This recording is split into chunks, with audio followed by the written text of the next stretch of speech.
it's that day. It's WrestleMania, the showcase of Immortals, and all that good stuff. You know, there's a few things that I'm excited for. Number one, just being able to see the set, see the arena filled with 80,000 people. But not only that, but this year we've got new faces debuting, and that would be the Shield. Yep.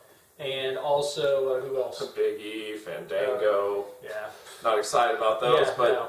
you But know. honestly, just being able to see some of the new talent be able to wrestle on this show is exciting to me, to see what they can bring to the table on the biggest stage of them all. Well, it's funny though, Bill, because really none of the new talent is in the main events at all, and that's the problem.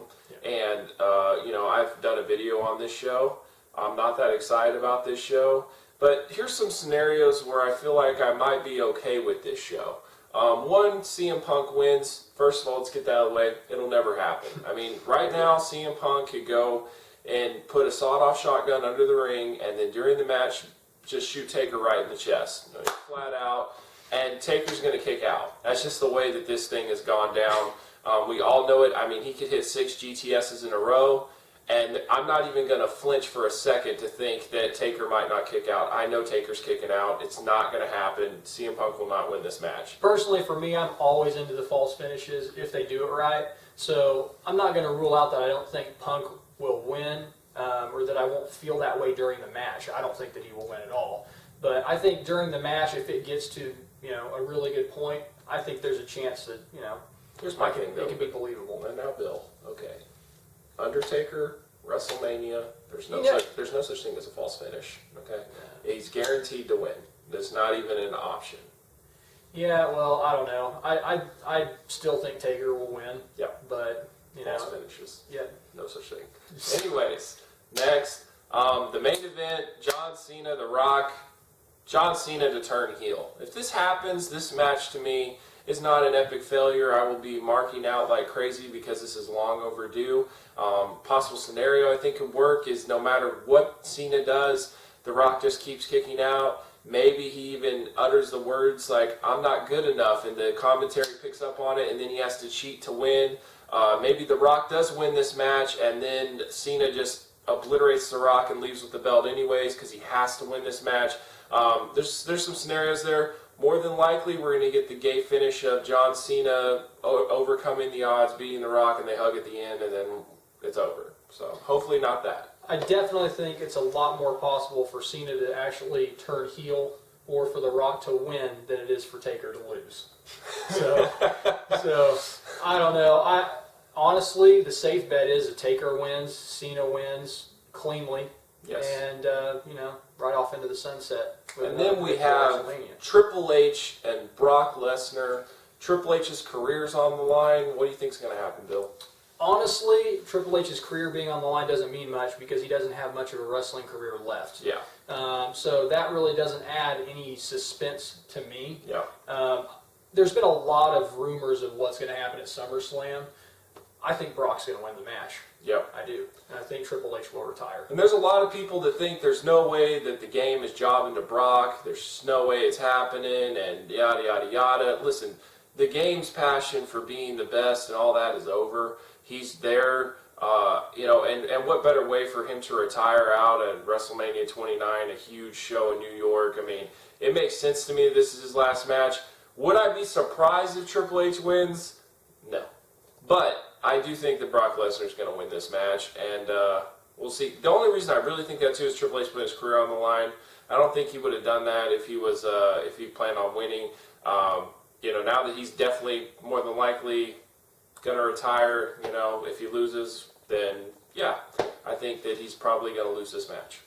All right, the Shield versus Randy Orton, Sheamus, and Big Show? Is that what it is? That's what it is. And you know what's stupid about this, Bill, is that in the Elimination Chamber, it was like John Cena, Ryback, and Sheamus, and the Shield won. Yeah. Now they're facing lesser competition at WrestleMania.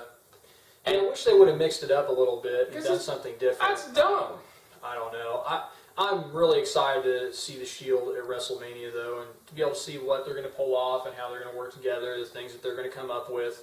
But, like I said, the competition that they're against is just the same old crap. Now, there are rumors that Randy Orton could be turning heel, And Which if he doesn't mean does anything turn to me, heel, though. It doesn't mean anything to me because he's already played out. He's been played out for years. Absolutely. He's had his chances as a babyface. He's had his chances as a heel. They've never, I mean, it's never amounted to Here's anything. my thing, though. If they turn him heel, do they plan on putting him in the Shield? I mean, what other way could they do it? And if they do that, then you just killed the Shield right in the toilet. So Yeah. hopefully that doesn't happen. Please no. How about Fandango versus Chris Jericho? I'm going to do something else in that match. It's the biggest waste of time that I've ever seen in my life. You know, It's one thing to debut a guy and then have a slow, steady build-up, and then, you know, he's proven he has a track record, and then he gets in the ring at WrestleMania with somebody, you know. But this guy hasn't even had a match, has he? No. Has he ever had a match? Nope. Just Okay. run-ins. So, But from what I've seen in the run-ins, he does look like a pretty athletic dude, and he doesn't look terrible. So I saw him do kinda- a leg drop, or did he do a leg drop? Yeah, or he did leg something? drop. I kind of think that he might be all right. So I'm not too bad about it. You know, the way the WWE is, there is no more build-up. There is no more of this. Dude, they this whole shuffled this. show. They shuffled this whole like mid card around Oh, so many absolutely. times. It just Absolutely. seems like they were going with Ziggler Jericho, and then they changed that. But Bill, I don't know. let's not forget about Ryback and Mark Henry. This match is going to be awful. It's a battle for credibility. That's Oh, what it is. and neither one can win. Yeah. It's a draw. Yeah. But maybe they can go out there and see how much they can bench press. Yeah, that'll be good. And then we have Dolph Ziggler and Biggie Langston versus Team Hell No. Biggie Langston's making his debut. I think that this match will be better than what people expect just because Daniel Bryan and Dolph Ziggler are in it. Absolutely. So, Absolutely. and Big E, like, he seems like kind of an athletic big guy, but I hate his finisher. I think his finisher is the dumbest thing in the world. He, like, wraps somebody up and he takes a back bump. Yeah. And the guy lands on him, and then they sell it like it's the most devastating finisher of all time. Yep. I mean, I don't know. I don't like it. Yeah, it's bad. But And then what else do we have? Is there anything else? Is that it? I know there's more, but I just don't care about it. Yeah. I don't think there's anything else. Are we forgetting something? So, as you can see, we are not that hyped up about this show. But you know what was funny is the last time we did a video like this, we weren't that hyped up about For Glory, and it turned out to be pretty good. So, you know, my thing is, a couple things that I want to see. I want to see Puff Daddy perform Victory. P. Diddy perform Victory. The song is amazing. I used to love the song when I was in high school, and it makes me feel old anyways. Yeah. I think it'd be amazing if John Cena came out to that. I've heard rumors that could possibly happen. I've heard rumors about crazy video packages, entrances. They said the John Cena Rock thing is going to get almost a total of an hour. What about the weather? The weather's good what, Lord, 47 dude. degrees, something like that. Towards the main event, they said it's going to be like 48 degrees. Yeah, It's so gonna we'll be see how that goes. 56, The outdoor stadium. Here's the thing, though. You're going to have a stadium full of smart marks. I'm excited about that. Yeah, absolutely. You know, and they'll crap all over the show if it's terrible, and more than likely they're going to be crapping all over the show. But yeah, so enjoy WrestleMania because I know we're not, and we'll give our review after the show. Take care. Okay. All right, Bill. You can go ahead and start this one. Well, I want to say congratulations to the Shield for winning their match. They were very impressive. I want to say Hold on, listen. Tyler Black, awesome to see him in WrestleMania. Yeah. We've seen him from the beginning of Ring of Honor to now. It's pretty cool to see one of the guys work from the bottom to the top. And I think he's totally going to be a main eventer probably the next 3 to 5 years. Yeah, I'm actually really impressed with Roman Reigns and obviously Dean Ambrose. Yeah. Those guys are ultra talented as well, and they're definitely one of the hottest groups in wrestling. I think they're going to go a long ways, and who knows when they're going to be defeated. Dean Ambrose has this like psychotic voice, and the great thing is my wife's like, you know, he sounds like a psycho child molester, and she's all That's like, she thinks she gives him the creeps basically, and I was like, that's exactly Yes. what we want. Yeah, That's perfect. So I think he could be a very crazy heel that we haven't seen in the WWE in a long time. So And I took a big shit over Ryback and Mark Henry. Most horrible match I've ever seen. Crowds chanting boring and bear hugging each other. I mean, it was the most horrible thing. It was Not very- WrestleMania 2, not WrestleMania 29. it was very bad, and then I didn't expect Ryback to lose. Yeah. I really didn't. And he and Mark Henry fell on him from I don't even know if that was planned. It was, and first of all, this is what I hate about the WWE is we had to suffer for a year-long push of Ryback. just nothing but Ryback. Yep. And now it's over, and you're going to look back at these old WWE pay-per-views, and they're ruined because a guy like Ryback is terrible. And that's one complaint, one big complaint that CM Punk had. It's like, okay, you put all this time in these guys, and then you bury him. And that was his big problem with like Claudio and other guys, because of the fact that Claudio was being built up, and he's U.S. champ and all that. Like Dolph Ziggler. I mean, Dolph Ziggler gets built up, and then he loses 40 matches, and then he gets built up, and then he loses again. I mean, what is the point in that? I know, he's been a bona fide main eventer at the end of 2012, having big feuds with John Cena on Raw and on pay-per-views. And he's proven he's ready. He's ready. Give him a shot. Yeah. Anyways. Speaking else? of that, Team Hell No versus Ziggler and Big E. Actually, Big E kind of impressed me tonight. Like I said, I'm not a big fan of his finisher. I think it's stupid, but I think that he is an impressive athlete. He's like an athletic Mark Henry. Yeah, he's a big guy, but he's very athletic, very strong, and I think those two work well together. So, yeah, I mean, I thought it was a good match for what it was. It was all right. I mean, and there's some good bumps in there and stuff. So, yeah, I thought it was a good tag match for sure. What else? Don't forget about Alberto Del Rio and Jack Swagger. This is the primary reason why you need to unify the titles, people. These two guys are the most pathetic reasons and pathetic excuses for a world champion that I've ever seen in my life. Alberto Del Rio, I don't care if he's an ex-MMA fighter, I could give two shits less. This guy has zero charisma. When he comes on the TV, I change the channel. Yep. Jack Swagger doesn't even belong in the WWE. He doesn't even belong in the pro wrestling business. The guy needs to be feeding his cows in Oklahoma or something because he is horrible. Horrible. And, I mean, he's so bad on the mic, he's given one line, and it still sounds like he has a list when he says it. We the people. We were the people. Yeah. And then, and that match sucked too, by the way. And what's funny is when we were doing our preview vid, we completely forgot about this match. And I think There's the a main reason reason that is because it's terrible, and nobody was looking forward to this. That's okay. In another 60 days, Jack Swagger is going to fail his drug test and get suspended, so it's not a big deal. It's awesome. They'll punish him for that. Okay. What was it? What was after that? Oh, Fandango and Jericho. I don't really like Fandango, but I think he has potential. I think it's stupid that you don't put the guy in actual matches prior to WrestleMania. His debut's at WrestleMania. He did a great job. I'm not going to lie. I thought he did pretty well. And Jericho made him look pretty good, and, he won the match. So there's potential there. I don't know. I haven't seen him enough to really say whether he's great or whether he's horrible. So I thought he did well for his position. I mean, he's his first debut. He's at WrestleMania against Jericho, and I thought he did well. He shows some signs of being pretty good. I think a lot of wrestling fans just hate him because he hasn't wrestled yet. And the pronunciation of his name, his dancing gimmick. He's an 80s gimmick, though. Yeah, I agree. I agree. And I think he's really actually got legit heat from people because of that. They can't stand the way that he is, and I think that's good for a heel. But I also think that he does have some potential. Am I a big fan? No. But I thought he did okay. Yeah. What was after that? Was that CM Punk Taker afterward?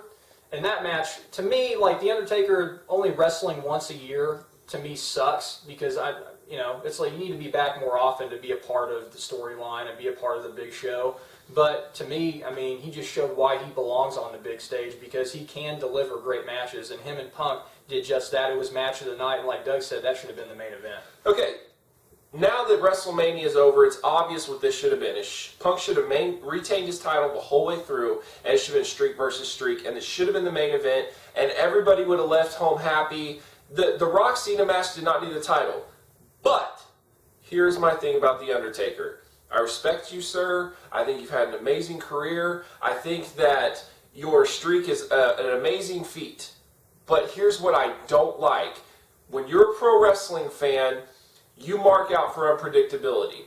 Undertaker's streak takes all the unpredictability away. So you already know the outcome of a match. And when you already know the outcome of a match, it's hard to get into. So all here's a good analogy for the smart marks out there, for all the people that want to give me crap on my Twitter.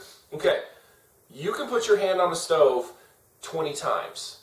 But I'm telling you, that 21st time, I'm not going to put my hand on the stove because I've been burnt 20 times. So you guys can mark out, you guys can say, oh man, I almost thought Punk had it there. No, you're not going to, Punk is not going to win, Taker is not going to job. Therefore, I don't want to see Taker at WrestleMania anymore. I'm sick and tired of it. Yes, he had a great match. And it is amazing that Taker can take 1 full year off and come back. But if you want to keep putting your hand on the stove and getting burned, that's your choice. My thing is, though, if we didn't have that match, we really wouldn't have had much of a WrestleMania, in my opinion.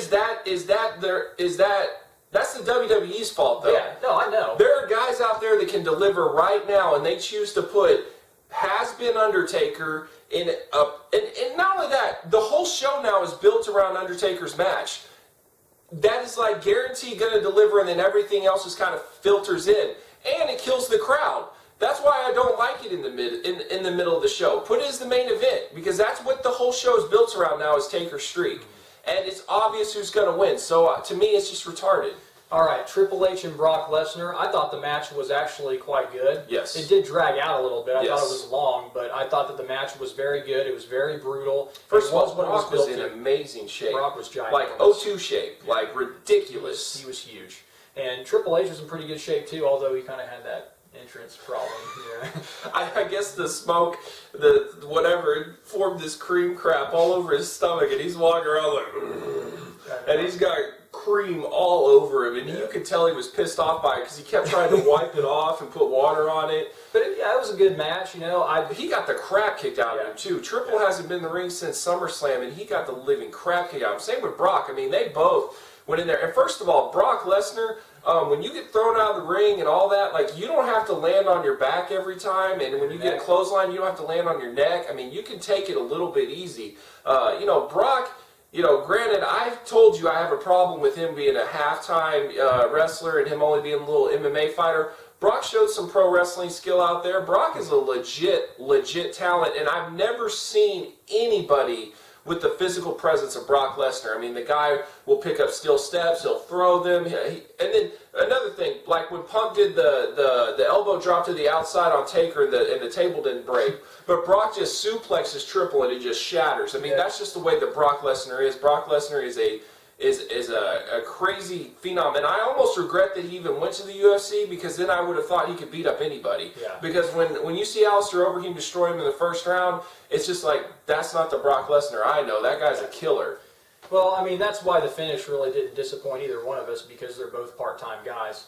Well, and for me, I'm not a Triple H hater, dude. I mean, there's so many people out there that can't stand the guy and they think he's killed the business and yada, yada, yada, yada. I personally think it's Mr. McMahon that's killed the business. But the bottom line is Triple H has had amazing moments, amazing matches, amazing career, defining things in the WWE that you can't replace. That guy is a legend, and if he's not willing to go yet, that's fine by me. I'll watch him again. So let's move on to the main event of the evening. The Stink Fest. Yeah, I mean, you want to talk about a slow start, but it had a really, honestly, like the last 5 or 10 minutes was pretty good. Yeah. But here's the problem, okay? When you made CM Punk the WWE Champion for 434 days, there were a lot of other things going on, too. The Shield debuted in the WWE. Antonio Cesaro became U.S. Champion. Young guys were coming up from FCW. Guys were being brought into FCW. It represented, CM Punk's title reign represented a change in the business from your normal, boring John Cena. And that's the problem. John Cena, because they didn't have really any other guys to fall back on several years ago, he was able to be stretched out. His title reign, his boring babyface run as champion was able to be stretched out to its very limit. And now what do? With new established stars and guys that are coming up and are ready to be in the main event and ready to be the long-term future of the WWE, you go backwards. You put the belt back on Cena as a babyface, and it is going to put your business in the toilet. What does anybody have to look forward to now? Who's John Cena going to feud with that you're interested in?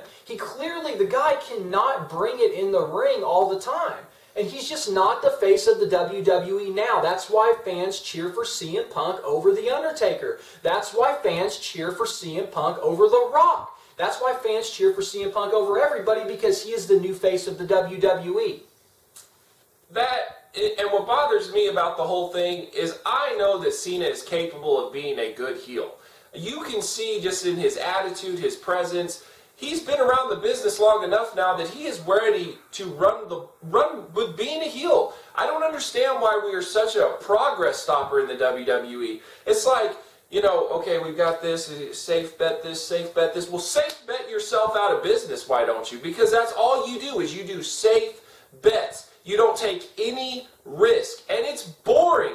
That's what The Rock and Cena was a safe bet for a main event, and it sucked. Yes, the end was crazy because you didn't know where it was going, and I mean, they kicked out of everything. But man, to get there, I was almost falling asleep. It was completely boring. The crowd was dead. Nobody cared. You promised us once in a lifetime. It became twice in a lifetime. It just didn't have that same special feel at all. And then the only hope we had, and what's crazy is there are people that hate Cena's guts, but they want him to turn heel.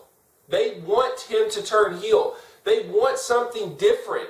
They want something that you can be excited to tune in for Monday Night Raw. Why am I going to watch Monday Night Raw tomorrow? Why? So I can see The Rock be like, hey man, you know, you really stepped your game up and you beat me and let's hug it out. And who cares? Nobody cares about that. And what are we going to have at Extreme Rules? We're going to have Brock Cena too, so maybe Cena can redeem himself. Even though he beat him, maybe he can just destroy Brock and send him off to the promised land or something. You know, you didn't face me at 100%. Like, who cares? Now, what is this going to be a whole year full of redemption? Is Cena going to try to beat every guy that he lost to last year? I mean, It's a joke. and then who's a heel that they're going to feud with? Like Dolph Ziggler? I mean, the guy can't beat anybody right now, and all of a sudden we're supposed to believe he can beat Cena? I mean, what's next? Mark Henry? We're going to do Mark Henry? That's what it's kind of looking like if you can beat Ryback. Mark Henry and Cena. That's perfect. I'm not even excited for WrestleMania 30 at this point. No. And I've saved like $500 because I planned on going, but I mean, they better step it up. I need something. They're going to do Rock Cena 3, buddy. Right, yeah, thrice in a lifetime. Yeah. Thrice in a lifetime, and you know, and for whatever reason, the WWE thinks this is good. It's So pathetic. overall, WrestleMania, you know, I had fun. I watched it. It was all right. I thought that the Taker and Taker Punk, Triple H Brock, the Shield match, Fandango Jericho, all watchable, all pretty good. The rest of them, Outcomes, though, what does it do for the future of your company? Nothing. Nothing. We aren't anywhere further than where we were before. You know, I was looking forward to Mania being over so we could go on to the next step. Yep. And all we're doing is going back to 2006, 2007 where Cena reigned. No new direction. So, yep, that's it.